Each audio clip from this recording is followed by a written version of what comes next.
Hi guys! Today's video ay magluluto tayo ng simpleng soup. Soup na seaweeds. Lagyan ko siya ng kamatis. At lagyan natin siya ng itlog. Ito na pinakuluan ko na guys ang aking onion, small onion, at saka meron tayong bawang. Gusto ko lang guys, gusto ko lang. Ayan, nagkatanggal na yung bawang natin. Yung balat ng bawang natin. Sige, tanggalin natin. Alam mo, ang bawang at saka yung onion, madaming benefits to sa katawan. Ngayon, lagay na natin ang ating kamatis. At takpan natin para kumulo siya.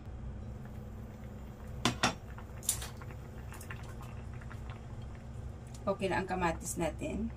Tanggal na yung balat niya.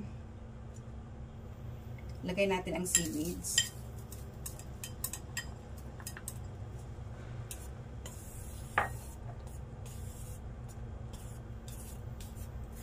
Isitikok ang seaweeds na to guys.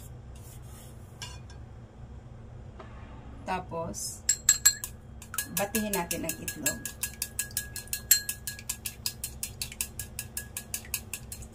Habang kumukulo ito guys, ilagay natin ang ating itlog. Keep stirring para hindi mamuo ang ating itlog. Ayan. So, nakita nyo? Ganyan ang itsura niya. Dahil may leftover ako kanina na kalabasa, so ilagay ko siya dito. Ayan.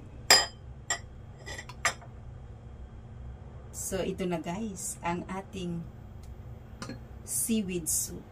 Napakaganda. Napakasarap. I-try nyo. Talagang tasted and proven. Masarap talaga ito.